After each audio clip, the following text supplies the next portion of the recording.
इतना बड़ा देश, इतनी विविधताओं वाला देश, ये किसी व्यक्ति के आधार पर चुनकर नहीं आना चाहिए। मल्टी पार्टी डेमोक्रेटिक सिस्टम होनी चाहिए, हर पार्टी की एक आइडियोलॉजी होनी चाहिए, आइडियोलॉजी के आधार पर उसका चुनाव घोषणा पत्र बनना चाहिए, चुनाव घोषणा पत्र लेकर जनता के बीच में जाना चाहिए, उस पर जनमत प्राप्त कर पार्टी जिसको तय करे वो पार्टी का नेता हो और उसको देश चलाने का अधिकार हो। बहुत सोच समझकर हमने फैसला किया था, मगर 60 के दशक के उत्तरार्ध में और उसके बाद मैं बिल्कुल बेधड़क तरीके से कह सकता हूं 2014 तक देश की जनता के मन में एक बहुत बड़ा सवाल आ गया था कि ये मल्टी पार्टी डेमोक्रेटिक सिस्टम, बहुपक्षीय लोकतांत्रिक संसदीय व्यवस्था सफल हो सकती है क्या। ये हमारे संविधान निर्माताओं ने जो एक कल्पना रखी थी कि राज्य कैसा होना चाहिए, शासन कैसा होना चाहिए, उसको बहुत सारी व्याख्याओं के अंदर व्याख्यायित किया जा सकता है, मगर गांधी जी ने इसके लिए राम राज्य का शब्द का प्रयोग किया था और जिनको राम राज्य के शब्द से परहेज है वो उसको कल्याण राज्य का शब्द कहते थे। दोनों का भावार्थ एक है। 2014 तक ये कल्याण राज्य या तो राम राज्य की परिकल्पना ध्वस्त हो चुकी थी। जनता के मन में एक आशंका आ गई थी कि कहीं हमारी बहुपक्षीय लोकतांत्रिक संसदीय व्यवस्था फेल तो नहीं हो गई है, वो परिणाम नहीं दे रही है, तो आगे क्या होगा, किस प्रकार से होगा। मगर भारत की जनता का भी धैर्य बहुत बड़ा है और क्यों न हो, ढेर सारी चीजों को सहन करते करते करते एक राष्ट्र के नाते आज हम यहां तक पहुंचे हैं। बड़े धैर्य से जनता ने फैसला दिया और प्रधानमंत्री नरेंद्र मोदी को 30 साल के बाद पूर्ण बहुमत के साथ इस देश का शासन सौंपा। पहली बार किसी गैर कांग्रेसी दल की पूर्ण बहुमत की सरकार बनी। एक महीने में पहली बार भारतीय जनता पार्टी को पूर्ण बहुमत मिला और पहली बार कांग्रेस आइडियोलॉजी के बाहर के लोगों को सत्ता करने का मौका मिला स्वतंत्र रूप से। अटल जी की भी सरकारें बनी थी, 2 बार बनी, मोरारजी भाई की भी सरकार बनी थी, मगर ज्यादातर लोग वो सरकार जिस पर निर्भर थी या तो सरकार में थी, कहीं ना कहीं वही आइडियोलॉजी से आते थे। शुद्ध रूप से भारतीय जनता पार्टी की सरकार नरेंद्र मोदी जी के नेतृत्व में हुई और 7 साल से चल रही है। मगर मैं आपको थोड़ा पीछे ले जाना चाहता हूं। किसी भी व्यक्ति का आज का स्वरूप देखना है तो उसके आज के स्वरूप के आधार पर आकलन नहीं करना चाहिए। आज के जगह पहुंचने के पहले कितना बड़ा तपस्या, संघर्ष, त्याग, मेहनत कर वो वहां पहुंचा है, उसको थोड़ा देखना चाहिए। मोदी जी के संगठन के काम और संगठन के बारे में, उनकी संगठन क्षमता के बारे में मैं कोई कहना नहीं चाहता क्योंकि ये आज का विषय भी नहीं। परंतु 2000 की साल में 2001 में भारतीय जनता पार्टी ने एक फैसला किया कि श्री नरेंद्र मोदी गुजरात के मुख्यमंत्री होंगे। भाइयों बहनों, मैं आपको एक बात कहना चाहता हूं कि शायद ही देश में कोई ऐसा सफल मुख्यमंत्री होगा जो मुख्यमंत्री बनने के पहले पंचायत का चुनाव भी न लड़ा हो, जिसको एक गांव चलाने का अनुभव भी नहीं था। और यहां बहुत सारे लोग बैठे हैं जिसको कहते हैं बहुत बड़ी बड़ी डिग्रियां, कोई ऐसी बहुत बड़ी डिग्री ही नहीं थी। नरेंद्र मोदी जी एमए है, कोई मैनेजमेंट या गवर्नेंस इस तरह विषयों से बिल्कुल अभिनग्न एक आदमी एक राज्य का मुख्यमंत्री बन गया। और उस वक्त जब ये राज्य सबसे बड़े संकट में था, एक बहुत बड़े विनाशकारी भूकंप के बाद खड़ा होने का प्रयास कर रहा था। और नरेंद्र भाई जब गुजरात राज्य के मुख्यमंत्री बने तब उन्होंने पूरी स्थिति को समझने का, देखने का प्रयास चालू किया और उन्होंने कई सारे बदलाव लाने का भी प्रयास किया। उस वक्त कोई नहीं मानता था कि नरेंद्र भाई एक सफल मुख्यमंत्री होंगे। बहुत सारा काम उन्होंने गुजरात के अंदर किया, पारदर्शिता पर काम किया, जिसको आप रिफॉर्म कहते हैं, ये सुधार पर काम किया। मगर उनकी रिफॉर्म की व्याख्या आपकी बुकलेट में जो है वो नहीं है। जो परिस्थिति को बदल सकते हैं उसको रिफॉर्म कहते हैं। जो बदलाव सिस्टम मतलब एडमिनिस्ट्रेशन की स्थिति को, पद्धति को बदले उसको रिफॉर्म नहीं कहते। जो जमीन पर परिस्थिति को बदले उसको रिफॉर्म कहते हैं। शायद रिफॉर्म शब्द अपने आप में रिफॉर्म की व्याख्या को भाषांतर की दृष्टि से मैं कहूं तो व्याख्यायित नहीं करता है, मगर रिफॉर्म परिस्थिति को बदलने के लिए है, पद्धति को बदलने के लिए नहीं होते हैं। और वो नरेंद्र मोदी जी बहुत भली भांति जानते थे और उन्होंने बहुत सारे रिफॉर्म भी किए। आर्थिक शिस्त लाने का भी प्रयास किया। जीरो डेफिसिट बजट बहुत साल के बाद श्री नरेंद्र मोदी जी ने दिया और उन्होंने वहां पर सबसे बड़ी बात थी सर्वस्पर्शीय सर्वसमावेशक विकास की शुरुआत की। ये दो शब्द बहुत महत्वपूर्ण है। विकास की परिधि ऐसी होनी चाहिए जो सर्वसमावेशक हो और विकास की रीच ऐसी होनी चाहिए जो सर्वस्पर्शी हो, हर व्यक्ति तक पहुंचे, अंतिम व्यक्ति तक पहुंचे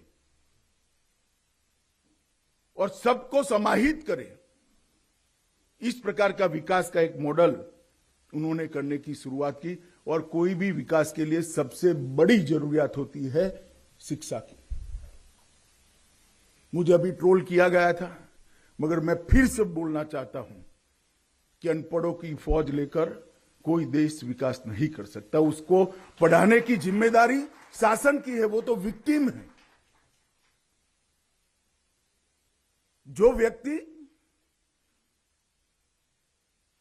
संविधान प्रदत्त अपने अधिकारों को नहीं जानता है, संविधान ने अपने पर जिस कर्तव्यों को डाला है उसको नहीं जानता है, वो देश के विकास में सहभागिता जितनी की जा सकती है इतना नहीं कर सकता। मगर उन्होंने एक इंटरप्रिटेशन कर दिया मेरी बात का कि मैं अनपढ़ व्यक्ति के खिलाफ हूं।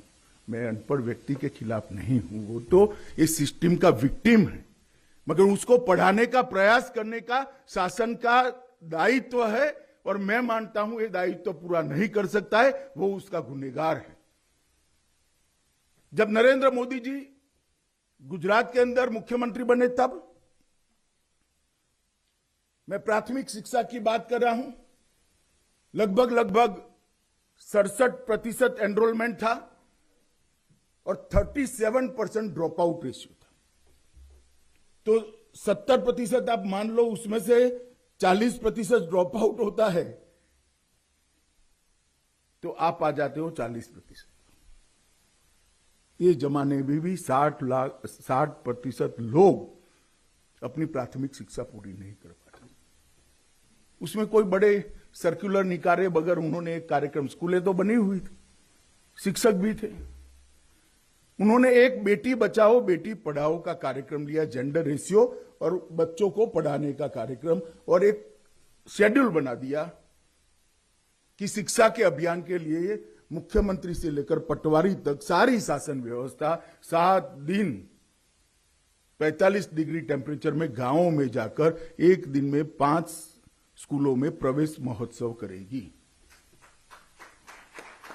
और उसके बाद में 100% एनरोलमेंट तो हो गया, बाद में क्या ड्रॉप आउट हो जाएगा। तो माताओं की एक समिति बनाई हर स्कूल में, जिसका अध्यक्ष वो स्कूल में जो महिला शिक्षिका होती थी उसको बनाया और जो बच्ची या बच्चा नहीं आता था वो माताएं उसके घर पर जाकर समझाकर लाने का काम करती थी और ड्रॉप आउट रेशियो को 67% से 0 और 1 के बीच में लाने का काम किया। और जब ये उपक्रम 6 साल तक स्थायी हुआ, उसमें गुणवत्ता पर जोर देने के लिए गुणोत्सव नाम से एक कार्यक्रम किया, जिसमें सारे लोग जाकर प्राथमिक शाला जो है सरकार की, जिसकी गुणवत्ता के लिए बहुत सारे सवाल उठाए जाते थे, उसकी गुणवत्ता को ऊपर उठाने के लिए बहुत बड़ा प्रयास किया गया और धीरे धीरे धीरे देखते हुए आमूलचूर परिवर्तन हुआ। ये उन्होंने सबसे पहले किया। मुझे याद है, मैं विधानसभा में बैठा था, कोई आयोजन नहीं था, कुछ नहीं था।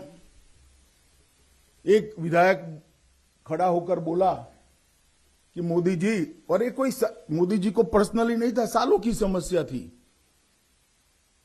उन्होंने कहा, मोदी जी, मैं गुजराती में बोलता हूं, वारू वक्ते तो लाइट आवे वो करो, मतलब शाम के भोजन के वक्त बिजली रहे इतना तो करिए आप, वो 2 घंटा रहे। अब जवाब देना था मुख्यमंत्री जी को। राज्यपाल महोदय के अभिभाषण पर चर्चा थी। जवाब में उन्होंने कह दिया कि पूरे गुजरात में मैं 24 घंटे बिजली दूंगा। और उस वक्त मुझे ठीक याद है, मैं भी अचंभित था। भाषण समाप्त होने के बाद उनके ऑफिस में गया था। लीडर ऑपोजिशन उनको मिलने आया, अमर सिंह भाई चौधरी, जो इंजीनियर थे और बिजली विभाग में ही काम कर रहे थे पहले। उन्होंने कहा, नरेंद्र भाई, आपने ये गलत स्टेटमेंट कर दिया कि इम्पॉसिबल है, असंभव है, हो ही नहीं सकता। नरेंद्र भाई ने कहा, मेरी इच्छा थी, मैंने बोल दिया, ईश्वर मदद करेगा, रास्ता ढूंढेंगे, मुझे लगता है हो जाएगा। और मित्रों, उन्होंने एक नया रास्ता निकाला। एग्रीकल्चर ग्रिड और जो घरों में बिजली देने वाली ग्रिड है, दोनों को पूरे देश के अंदर अलग किया और आज पूरे देश भर में सबसे पहले 24 घंटा बिजली मिलने का काम हमारे गुजरात के अंदर शुरू हुआ। एक भी गांव ऐसा नहीं जहां 24 घंटा बिजली नहीं हुई। और बिजली जाते ही ढेर सारी समस्याओं का समाधान हो गया। गांव के अंदर स्वास्थ्य सेवाएं सुधरी, उनका जीवन स्तर ऊपर आया। गांव के अंदर से पलायन जो शहर की ओर होता था, वो पलायन अटक गया। गांव के अंदर छोटे छोटे बिजनेस शुरू हो गए। पहले ट्रैक्टर रिपेयर करने वाले का कारखाना कहो या छोटा सा वर्कशॉप कहो, वो तहसील सेंटर पर ही होता था। अब गांव के अंदर होने लगा। आइसक्रीम की दुकानें ही नहीं लगती थी, बिजली जाते ही आइसक्रीम पिघल जाता था। आइसक्रीम की दुकानें लगने लगी, लोगों को वहां पर भी ऐसे ढेर सारे, आप कल्पना ही नहीं कर सकते।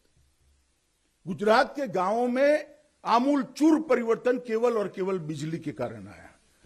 मगर ये किसी की सोच नहीं थी, ना किसी का विचार था। कृषि को भी विकास के साथ जोड़ना चाहिए, तभी ही विकास परिपूर्ण होता है। भारत देश में कोई भी अर्थशास्त्री अगर ये सोचता है कि हम कृषि को साइड पर रखकर विकास कर पाएंगे, तो ये संभव नहीं है, क्योंकि सबसे बड़ी रोजगारी का जरिया ही आज भी कृषि है।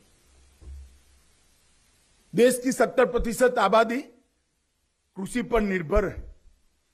नरेंद्र भाई ने कृषि की समस्याओं को एड्रेस करने के लिए कृषि महोत्सव शुरू किया। किसान बीज लेने के लिए सरकार के वहां जाता था, सरकार बीज देने के लिए उसके यहां पहुंच गई। किसान कोई भी योजना के लिए तहसील और जिले में धक्के खाता था, सरकार उसके यहां पर। गुजरात के 19,000 गांवों के अंदर पूरी सरकार पहुंचकर उसको जो सरकार को देना था किसान को, वो एक ही समय अखात्रीज के दिन देना, इस प्रकार की व्यवस्था करी। वो यात्रा अखात्रीज से लेकर 11 दिन चलती थी। हमारे यहां गुजरात में कृषि की शुरुआत अक्षय तृतीया के दिन करते हैं और उसी दिन से किसान अपनी तैयारी करता है। तो कृषि महोत्सव किए, लगभग 10 साल तक चले। और मैं आपको कहता हूं, किसी भी राज्य ने उस जमाने में, 2000 की बात करता हूं, कंटिन्यूअसली सातत्यपूर्ण तरीके से 10 साल तक 10% एग्रीकल्चर ग्रोथ रेट अचीव नहीं करा था। गुजरात ने 10 साल तक 10% एवरेज एग्रीकल्चर ग्रोथ रेट। दो, जैसे मैंने कहा, सर्वस्पर्शी और सर्वसमावेशक होना चाहिए। गुजरात में दो क्षेत्र ऐसे थे, एक वन क्षेत्र था जहां हमारे आदिवासी भाई रहते थे, पहाड़ पर रहते थे, वनों में रहते थे, और दूसरा सागर किनारा गुजरात का बहुत बड़ा है और बॉर्डर का एरिया बहुत बड़ा है। तो दो क्षेत्र के अंदर विकास नहीं पहुंचा था।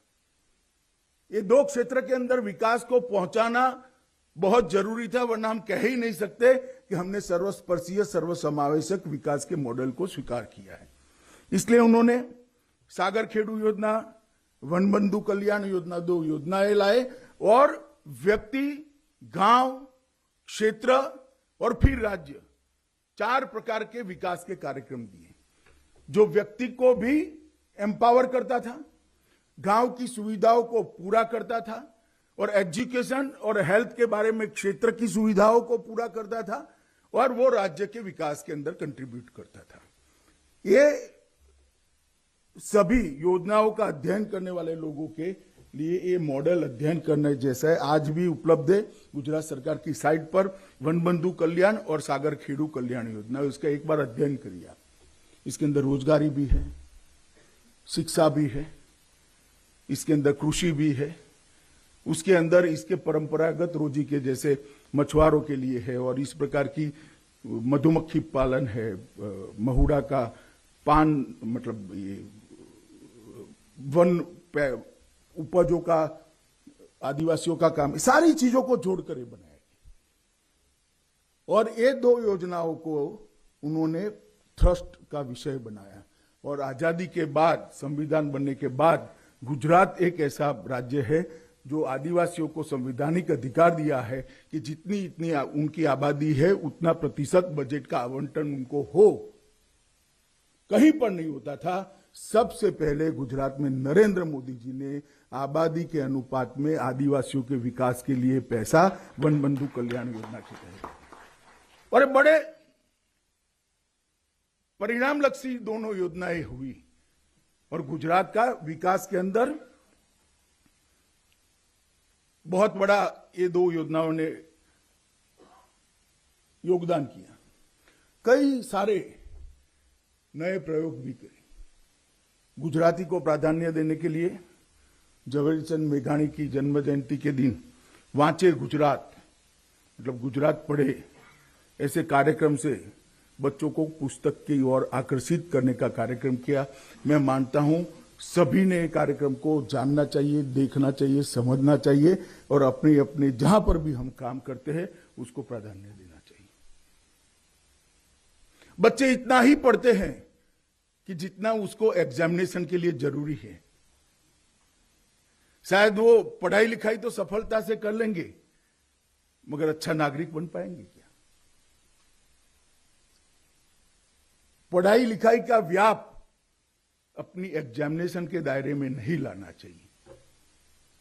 देश और दुनिया को जानना चाहिए, देश की संस्कृति, देश का इतिहास, आज की दुनिया में चलती हुई सारी हलचल और हमारे संस्कृति से साथ जुड़ी हुई अनेक चीजें जब तक व्यक्ति नहीं पढ़ता है वो पढ़ाई लिखाई परिपूर्ण नहीं मानी जाएगी। उन्होंने वांचे गुजरात कार्यक्रम किया, चिल्ड्रन यूनिवर्सिटी का एक्सपेरिमेंट किया, ढेर। तो गृहमंत्री अमित शाह को सुन रहे थे आप। प्रधानमंत्री नरेंद्र मोदी के सत्ता में 20 साल पूरे होने के मौके पर गृहमंत्री अमित शाह जो कह रहे हैं कि देश की जनता प्रधानमंत्री नरेंद्र मोदी को उनसे ज्यादा जानती है, समझती है।